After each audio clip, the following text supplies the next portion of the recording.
તાજેતરમાં જમ્મુ કાશ્મીર હાઈકોર્ટના મુખ્ય ન્યાયાધીશ તરીકે રાજેશ બિંદલની નિમણૂક કરવામાં આવી છે। મિત્રો, જેઓને તમે ઇમેજમાં પણ જોઈ શકો છો, જમ્મુ કાશ્મીર હવે યુનિયન ટેરિટરી બની ગયેલ છે। તો જમ્મુ કાશ્મીર યુનિયન ટેરિટરીના જે પ્રથમ ચીફ જસ્ટિસ હતા એ ગીતા મિત્તલ, તેઓ રિટાયર થઈ ગયા છે। તેમનું કાર્યકાલ પૂરું થઈ ગયું છે। હવે રાજેશ બિંદલ તેઓને જમ્મુ એન્ડ કાશ્મીરના હાઈકોર્ટના એક્ટિંગ ચીફ જસ્ટિસ તરીકે તેમની નિમણૂક કરવામાં આવી છે। અને JNKની વાત થાય તો તમે યાદ રાખવાનું છે કે તે હાલમાં યુનિયન ટેરિટરી બની ગયું છે અને હાલમાં આપણા ભારતમાં 28 સ્ટેટ અને 8 યુનિયન ટેરિટરી છે। અને પ્રથમ ઉપરાજ્યપાલ ગિરીશ મુર્મુ હતા JNKના, અને હાલમાં કોણ છે તો મનોજ સિન્હા।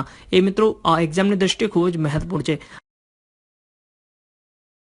કે તાજેતરમાં પૂર્વોત્તરની પ્રથમ હ્યુમન મિલ્ક એ ગુવાહાટીની અંદર બનાવવામાં આવેલી છે।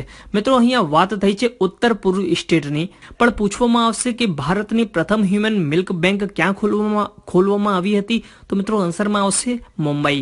ભારતની પ્રથમ હ્યુમન મિલ મુંબઈ ખોલવામાં આવી હતી। અને વાત થાય ઉત્તર પૂર્વ સ્ટેટની, તો પૂર્વોત્તરમાં ગુવાહાટીની અંદર હ્યુમન મિલ્ક બેંક ખોલવામાં આવી છે। ત્રીજો પ્રશ્ન છે કે તાજેતરમાં Shri M.A. Yoga also for the godless નામનું પુસ્તક લખ્યું છે। અને અહીં તમે જોઈ શકો છો કે પુસ્તકને પણ જોઈ શકો છો। શ્રી M કોણ છે, તો એ લેખક છે અને સ્પિરિચ્યુઅલ ટીચર પણ છે। તો મિત્રો, આપણે જીકેના વિડીયોમાં ચર્ચા કરી હતી કે માનવતા કે પ્રણેતા મહર્ષિ અરવિંદ, આ પુસ્તક રમેશ પોખરિયાલ દ્વારા લખવામાં આવી હતી। અને સોનુ સૂદની એક બાયોપિકની પુસ્તકનું નામ છે SIM નો મસીહા।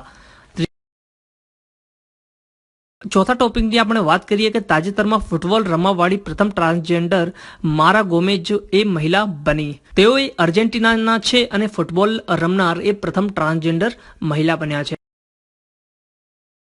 કે તાજેતરમાં પ્રમિલા જયપાલ અમેરિકાની સંસદમાં CPCના અધ્યક્ષ બન્યા છે। CPCનું ફૂલ ફોર્મ છે કોંગ્રેશનલ પ્રોગ્રેસિવ કોકસ। તેઓને ઇમેજમાં તમે જોઈ શકો છો, અને તેઓ સતત ત્રીજી વખત તેઓ વિજેતા બન્યા છે।